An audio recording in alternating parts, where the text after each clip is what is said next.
Welcome to the Sankofa Pan-African series. We travel through history's corridors, illuminating Afrocentric narratives. Support us through Patreon or by buying me coffee.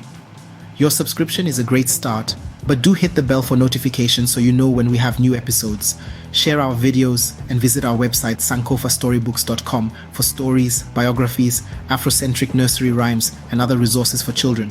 Together can change the negative narratives about us.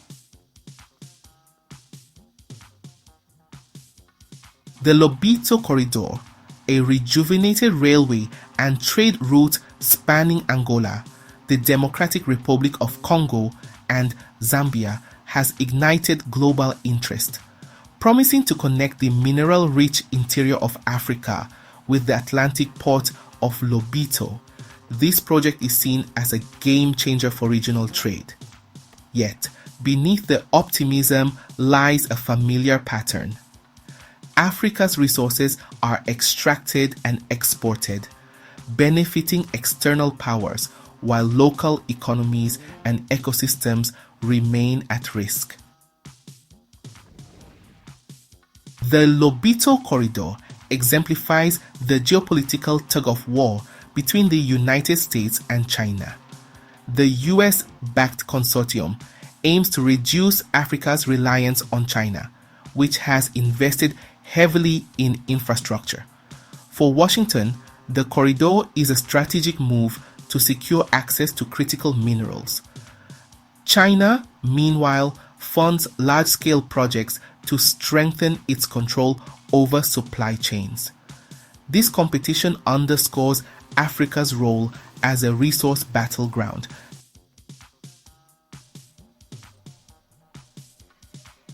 The Lobito Corridor enables the extraction and export of vast natural resources, including copper. Found in Zambia and the DRC, copper is critical for wiring and renewable energy. The DRC has 70% of the world's supply of coltan used in cell phones and laptops. It is also the world's largest producer of cobalt, essential for lithium-ion batteries. Angola, a top oil producer, may see increased exports through the corridor. The DRC and Zambia have significant gold reserves. Angola is among the world's top diamond producers. These resources bring little benefit to local economies and come with significant environmental and social costs.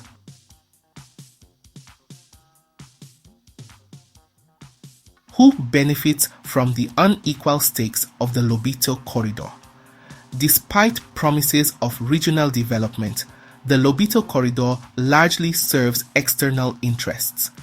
The foreign consortium operating the railway will reap significant profits, while Angola, the DRC, and Zambia remain locked in an extractive model. Most resources will be exported as raw materials. Processing industries, which could generate jobs, remain underdeveloped. Profits will flow to foreign investors, leaving African governments with modest royalties and taxes.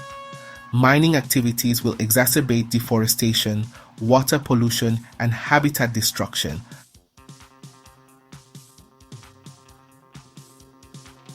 What are the short and long-term environmental costs?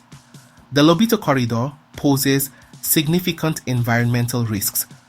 Railway construction disrupts ecosystems, fragments wildlife habitats, and displaces local communities.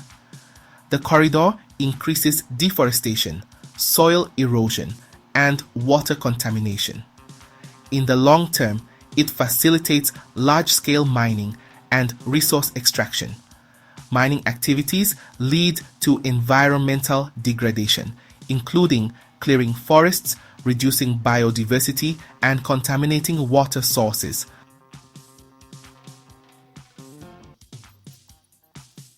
What does history teach us? The Lobito Corridor continues Africa's historical role as a supplier of raw materials to external markets. This extractive model, rooted in colonialism, has left African economies dependent on resource exports, while external powers reap the benefits. For example, the DRC produces over 70% of the world's cobalt, yet the vast majority of its population lives in poverty. Similarly, Zambia is a major copper exporter, but its economy remains vulnerable to global price fluctuations. The corridor risks perpetuating this cycle, prioritizing global markets over local development.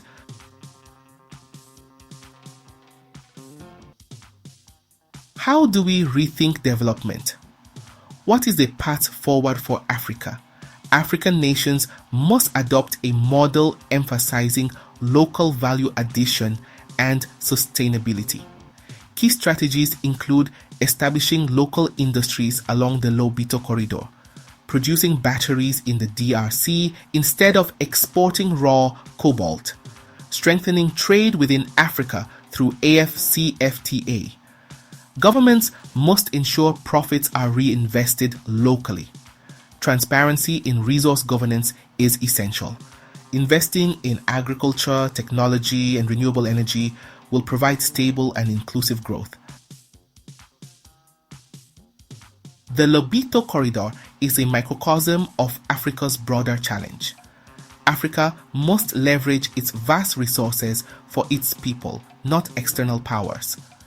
While the corridor offers trade opportunities, it currently prioritizes US, China, and multinational corporations over Angola, the DRC, and Zambia. African nations must rethink our development approach. By prioritizing value addition, regional cooperation, and sustainability, we can transform our natural wealth into prosperity and independence. The Lobito Corridor must serve as a catalyst for a new era of African sovereignty and self-reliance.